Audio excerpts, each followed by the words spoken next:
second Hex, the second round of burst from Whisper. It's going to be the Aegis gone. Swaps the BKB in early, so he'll have it immediately as he comes up. Yeah, BKB and Skadi going to be here for the next round, but straight away, they have the Remnant. The Fear comes in, they surround him. Can he heal up here, Arme? The same time he comes in to play the BKB. He turns towards the Bear. The bashes are coming out. Can he kill the Bear off? He can. Yuma's Bear will fall. Arme turns towards top. Arme! Fox is gone. Arme survives.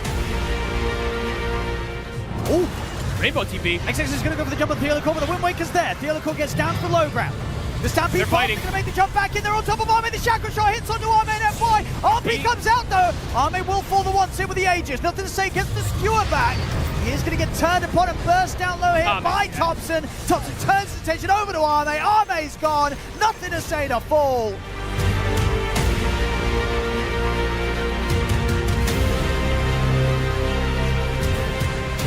So we're trying to get away. Natsumi chasing after him. The Fisher block actually locked him in. The Drum Racer sees an opportunity. He gets buried in the black hole on 3 and a 4. That is Raven. A death blow to Hooligani as they wipe out the entirety of the team.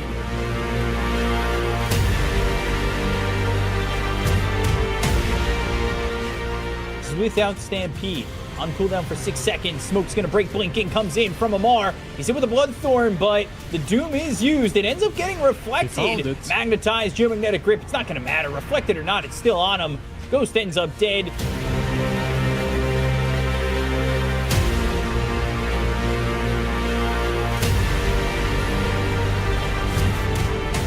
Echoes wants Malady really badly. Does get the Krellis off, keeping himself alive, making space. The throne, and now exposed. They got to jump in. Churchill with the BKB. Erica's just trying to take down the throne, but they get the fortification out of him. But can you kill this Shadow Fiend? He's falling low. Watson just crushes him with the rapier. He's going to buy back, but now Ninja's Prophet. He's stomped. He's in trouble. He's got no heals. He's dead. Planet caught him with an arrow. They're all crumbling on the side of Yandex. They're all dying, but the Magnetize is doing so much. Can he protect the throne, though? You cannot. Resilience will take game number 1.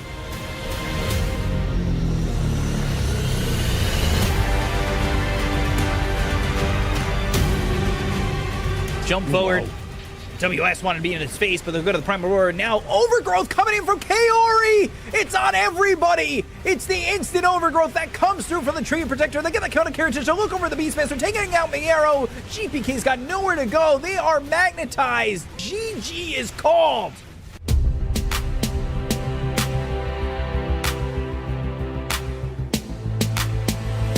Bark trying to sidestep the Remnant, but then he's put in the Sprout. Arrow's going to come in while XM gets into the back. They've got a snowball save to dodge this Meteor Hammer and get onto GH, but the damage from the Void Spray is too much to handle. Ravage into Shadow Fiend Requiem. Shiro BKB'd up and trying what he can, but Loronoff's too strong. The Void Spirit just stands there. Shiny golden blue shimmers from the Void Spirit, and now Divide deep in. Kills the Shadow Fiend. Shinkyu's blasted by Sumail. It's the Nature's Prophet who gets all the kills. An Ultra for him.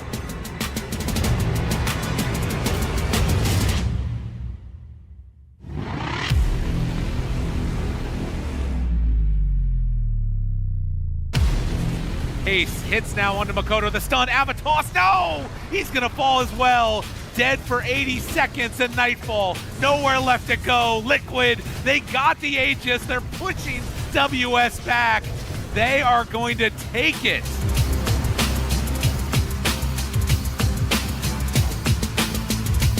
The rest of the team getting onto Topson in this Ancients area. Shinkyu has fallen. Topson BKB's up.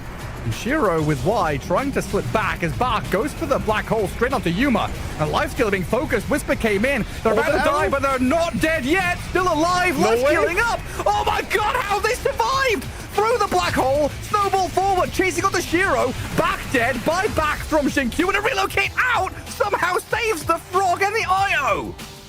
The BKB, he popped BKB early in the fight, and it ran out before the black hole ran out. Coming back in. Even over the guy. Snowball dodges the sharpshooter. XM, he thought he had another angle, but no, he doesn't. Shiro can't escape from this either. Yuma gets in there.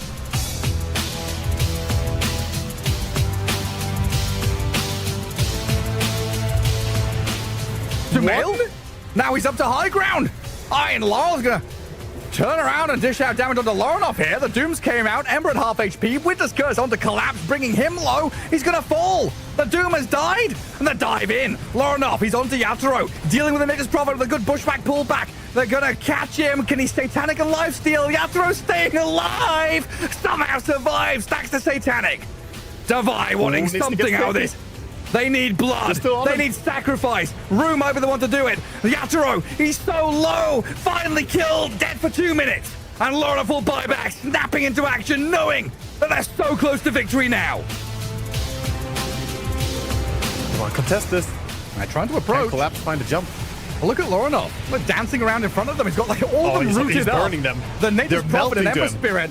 They've nuked them down to like half HP before the fight's even begun. Lal will throw the spells at Sumail. Sunstrike's gonna come and try and land on the Nature's Prophet, but he's pretty fine to stay sustained through it all. And Rue and Not Me have fallen. Lorinov's picked up a double kill. It's just beautifully executed by Enigma Galaxy. This Ember Spirit straight on them. Sits on Team Spirit. They can't bloody move. Citizens arrest. Sit down. You're not going anywhere.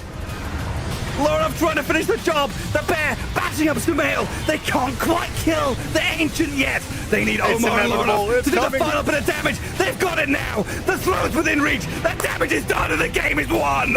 Enigma Galaxy 2-0 over Team Spirit. We knew this was coming. What a fantastic day we had yesterday. But we knew it was coming. The joy we saw on that very screen just there. We saw sadness yesterday as well. And today is going to be more happiness and more sadness as we are here in the final day of the group stage for the International. Welcome. We got so much to talk about. We started off with 16 teams. We're going to be down to 8 by the end of the day. And that is such a rough cut. That is such a hard cut. And take a deep breath. We're ready for it. Let's talk about it. I'm joined by Jenkins, Fly, and Saberlight. Saberlight, we had some top tiers. I want to start by Enigma Galaxy making it through straight away because that was awesome. That was awesome. I could not believe it. To be fair, like coming into this, I personally put Enigma Galaxy up there. I'm not sure if winning the decider or even in this 4-1 bracket, but did I actually believe they would make it? Of course I did. However, many people did not. And I don't know, I can't believe they did it. And especially against a team like Team Spirit, who we covered on this panel so many times throughout these days. And they play incredible. Yatoro's popping off. But then they face Nigma, and Nigma 2-0 them. How did that happen? We'll talk about it later, but it was incredible. It was incredible. Today, yesterday you talked about it, Fly, that already when it's time for teams to advance and to be eliminated as a player, you feel it. How do you feel about today, the final day of the group stages? There's a lot of pressure for all these teams. I think what's adding to the stake is that these teams actually chose their matchups. And that's like this added, vengeance mode for the teams who got chosen. They're like, I want to beat these guys. They chose me, or I'm going to show it to them. And then you have the unfortunate ones who got Yandex, which we're going to get to later, which, they didn't have a choice. But I think these are very high stakes for everybody. Incredibly high stakes. How are you doing on this morning, Jenkins? I'm excited. Every day the Dota has gotten better. This has been one of the best TI group stages that I've ever witnessed in terms of hype. I don't think anybody expected NGX going through. I did have them in my predictions as like exactly where they are, being in the top 3 teams. Right. But I did it ironically. I also put LGD as the top team 4-0. Not ironically, but out of emotion, out of what I wanted. You voted with the heart. Yeah, as a fan. And to be fair, like I wouldn't completely grief my predictions because NGX did do very well at EWC, like beyond expectations. And when you look at the players that are on the roster, there's so much potential there, right? You have Lorinov, for example, joining the team. I think this was very exciting for everybody. Sumail going to carry position felt like it kind of made a lot of sense, but like Lorinov is just the greatest mercenary of all time in Dota. So we have high expectations, and they're finally hitting them. So hell yeah, I'm down. Yeah, we have some. We've had some S-tier Dota 2 played yesterday, and I'll forgive you if you weren't able to catch up on all the action, but we're going through a couple that we thought was worthy highlighting. Again, we're going to start off by looking at LGD versus Vici. Jenkins. You felt like this is one that we cannot miss. Yeah, this was a 2-0, and normally we're highlighting like the really hype series, and 2-0s can sometimes not be so hyped. Not this one. This was a very hyped 2-0 because it was super close, and it was LGD going through eventually. I met with King Jungles at dinner and I said, how are things going? And he said, well, it looks like we're the best Chinese team here because, of course, LGD being a Chinese organization. But this one was not easy for them. Vici was actually looking quite good. There was some crazy back and forth action going on and also some crazy picks. Thompson played mid Troll and he went Consecrated Raps build. So, this guy's still out here. I know all the word on the streets is always about Thompson, but if they're just going to, it's like I feel like the Thompson plus LGD combo is really what's so cool because Caps is willing to pick these really crazy things and they have players that are skilled enough on LGD and able to play whatever hero that they can actually make his mid laners work. And then in the second game, Thompson did get his Invoker. But yeah, in a lot of these series, it has been still kind of like the Whisper show. I feel like this guy has been really showing up in this TI. We saw him yesterday play the Beastmaster, and he kind of 1v9. He was like 4 levels higher than all of the other cores in the game. So it's really cool to see, LGD, all the stuff they've gone through and having a stand-in, and still they've made it this far. So I'm hoping they can make it through the elimination phase, but it's brutal. There's some like insanely strong teams. Yeah. That are here. It's not going to be easy for anyone. I don't think it's going to be easy for everyone. I mean, the series yesterday already were so rough and so difficult. I mean, Saber, the one that you wanted to highlight, was the one we just saw the tail end of, because we have to talk more about Spirit versus Enigma Galaxy. That was crazy. That was crazy. First, I want to highlight that Spirit did play against the 3 teams that qualified through the Swiss stage. They did play Liquid, then Vision, and now NGX, and this series was incredible. There's so many players from NGX to highlight. GH with this Wyvern and how incredible he is. Sumail switching to carry this season and suddenly destroying everybody at this TI, being highest net worth, especially in these first he played Klinks this first game, and then second game he played Prophet, and he was highest net worth for the entire game, demolishing the game. And of course, my favorite, and I think the biggest highlight, Lorenov on his Ember. Both of these games, he absolutely cooked. I cannot believe how good this guy is, especially considering that he was basically teamless. We did play together at the start of the year, and I could feel that this guy is extremely talented, and I think NGX got super lucky that they got him for mid for this series. And yeah, this game was an absolute bloodbath. There was team fights all game. This first game, Spirit was leading this entire game until towards this late game, NGX managed to claw their way back in. They got a few racks, but it still didn't end. The fighting continued, and the game went all the distance, 60 minutes. It was incredible and so close. And somehow NGX managed to do it a second time, the second game. It was also super close. Sumail on his Prophet absolutely cooked.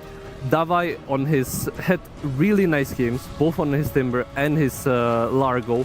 I think he is honestly one of those offlaners that people don't really think of. And to be fair, I like if I'm being truthful, I also don't think of him like that often. But the performances he has at EWC, at TI qualifications, now at this TI, it's just incredible. I don't know how he got so good. It's a bit unbelievable. And I think what brings it all together is just Kuro's leadership, is my guess, and the way he brings this team together. Because I think what they have more than any other team is just team cohesion and the way they play together as a team. Yeah, and we saw lots of happiness, of course, after that on the side of Enigma Galaxy. Team Spirit not eliminated because the series that we've highlighted so far have not been about elimination, but there was also elimination yesterday. And our next series, Fly, you did want to highlight this. We talked about it before the series. We're like, this is going to be heartbreaking because it's an interregional matchup, so we already know it's going to be brutal. Yeah, so I wanted to talk about Extreme versus Resilience because, it's 2 Chinese teams. We want Chinese teams to do well. Unfortunately, this was just, the scenario where one of them had to go home. And Resilience was really good this series because they got the lead from the start and never felt like it was an Extreme's game at any point. It was kind of one-sided, which in a way is saying like, hey, these guys are, they might just be the new best Chinese team. Because coming into this TI, I think from all the teams we saw, it was BG, Extreme, Resilience. Everybody thought Extreme was going to be the best Chinese team.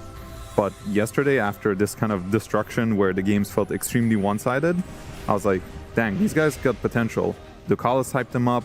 Every single series that Resilience played, they at least took one game off of the opponents. And they played strong opponents. They played LGD, they played Vision, they played, I think, Yandex, if I'm not mistaken. And the wins that they had, they were 2-0s, and they were very convincing 2-0s. They beat OG 2-0, and then yesterday they eliminated Extreme 2-0.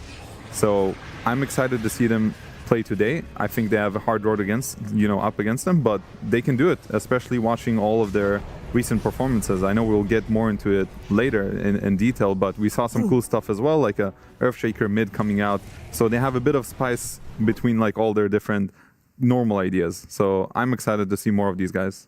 Yeah, we could take a look at the results so far in this group stage, as we did actually with the 5 rounds, we closed the group stage because it's now time for the elimination round. You see at the very end there, and important to note that, of course, this is where teams chose each other. So as Fly mentioned, extra level of spice coming our way today.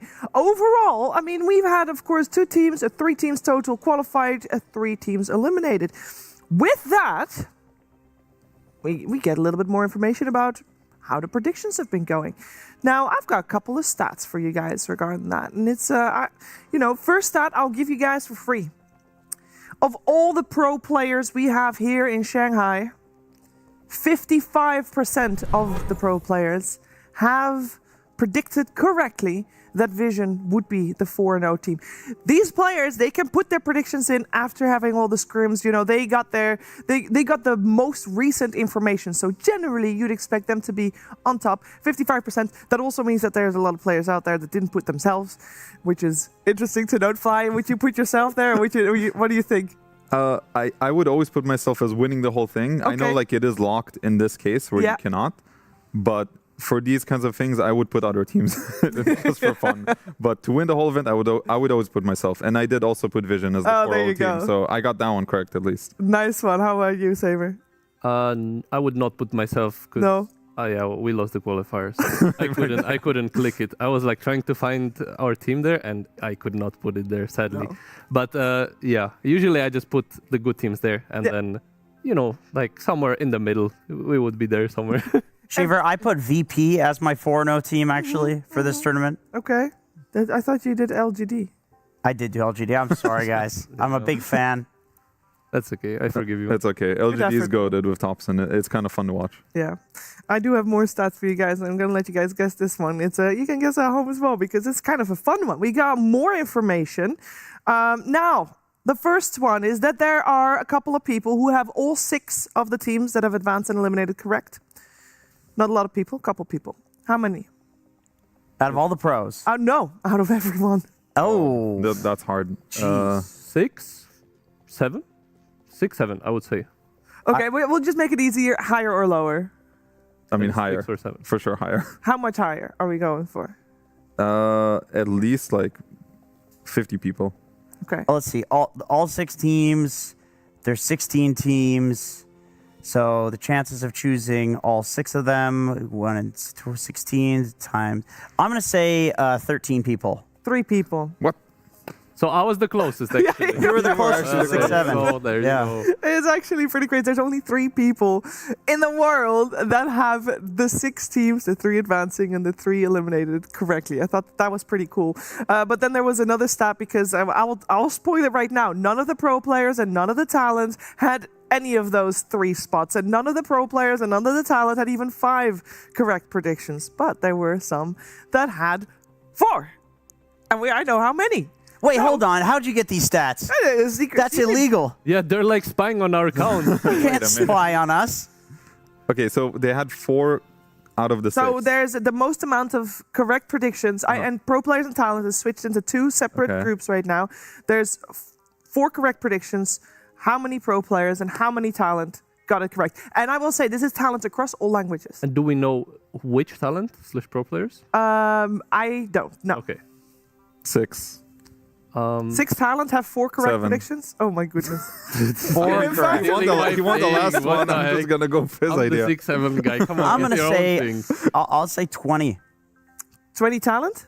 Or 20 pro players? There's a lot of talent here. I say I took his thing. He doesn't know 4. what this. 4. 4 No. talent or 4 pro No, wait, players? hold on. There's 2 separate... Okay. 4 Hold and on, there's 4 then. probably 20 talent here. I don't think everyone got it right. Okay, for For pro sure players, I'm gonna go with 2. They have bad predictions. I can attest to this.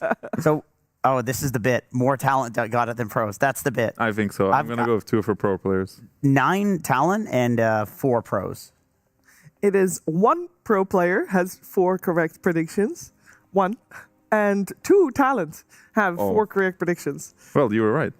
It is more. Wait, do we know who this 2, 1 pro player is? So Ice got the predictions correct. We don't know. Oh, I'm sure it was him. That guy's good. 2 pro players, 2 talent. So 1 pro player, 2 talent. Yes, math. Great. But I thought that was so cool. First of all, I don't think we've had this kind of information before. So it just goes to show that not a lot of people know what's going on here. And it's only 4 predictions because nobody here in Shanghai. Well, it might be one of the 3 people of the ones that are correct might be in Shanghai, but none of the pro players or talent has any of the 6 correct. Today is going to be also curious to see how the predictions continue. Of course, we'll keep you up to date on that. But we are moving on, and we have had some very long days of Dota 2. Yesterday certainly was our longest day yet. And we felt like it was time to check in with, who makes these games go so long? Why does it turn out that way? And maybe some extra stats regarding, maybe some win rates and pick rates of the Radiant Dire in first and second pick. So far, the average game time, the shortest average game time is all still above 40 minutes. Saber, I feel like that's already exceptionally high. Yeah, that is long. These games are long. I feel like for like a normal Dota match, you would expect like 30 minutes, maybe. But yeah, I guess when you play good teams, then it takes some time to beat them. And I'm surprised that Yandex have the lowest. Yeah. But I guess, well, I've not really watched their games that much. But what my guess is that they just kind of either dominate the early game and snowball from there, or they don't and then they lose. Because I guess their results are not that good. Not as we expected. Yeah, for sure. LGD having 54 minutes is absolutely hysterical. They're like, we got tops. Let's just play like it's a pub. Yep. Like already, I feel like that's kind of South American Dota in a nutshell. It's just play long games, look for fights, and outplay you in the team fights, and just kind of see how it goes. They're just vibing out here, but it's going well for them. Sometimes you just gotta vibe. That's 47 minutes average game time. I think previous TI we were sitting around, or maybe not entirely previous TI, but maybe the TI before that. 35 was normally like around average, so that's already a lot longer than it was. Also, if you are a second pick in Dire, you have a higher chance of winning. Not by a lot, but a little bit. Is that surprising? I mean, first of all, it's absurd. This game time. Yeah. Being focused for that long every single game is very difficult, Yeah. I can tell you. When you play teams against Spirit and you just slip up once and this like 45 minutes, you can just lose the game straight up. So this is very difficult on players. I can tell you, like playing multiple matches a day, possibly 6 games a day that all go to almost an hour. It's very taxing. So, props to the players who are doing this. It's very hard. So just shout out to that. And in terms of second pick, I've been liking second pick more because I don't think there are that many clear first picks that are completely unbeatable. Yeah. So what that means is you can leave perhaps Lina and counter it. You can leave Earth Spirit versus some teams, maybe not versus Vision, and you can counter it. So that means you have more room for flexibility. Usually first pick is better if you have some incredible strategies that nobody can beat and you have to ban that, and then they get some crazy first pick. But it didn't feel like that.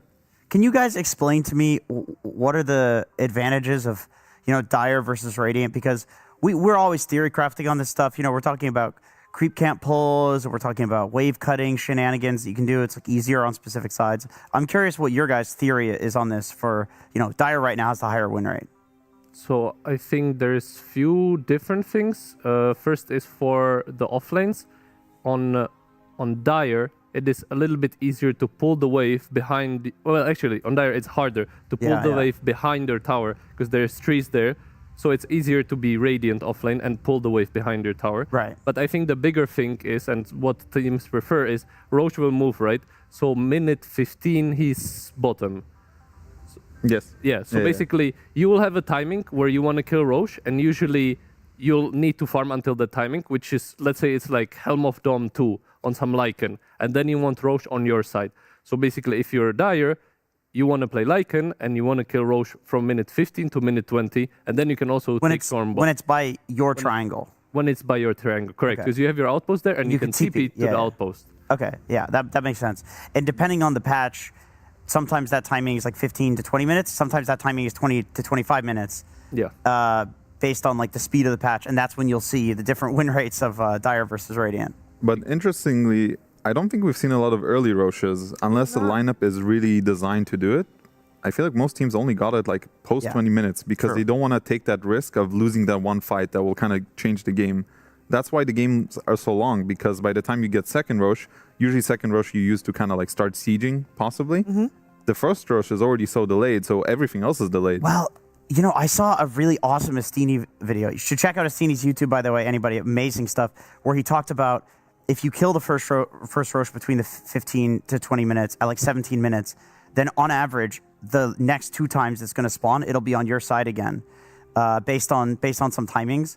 And so therefore, you're kind of making the third Roche, which has all the loot, easier by doing the first Roche at a certain time, which I thought was pretty next level. I think it's cool, but it's really hard to predetermine the stuff. Like when you're in the game, it'll be very dynamic as to when you can Roche. You can go into the game being like,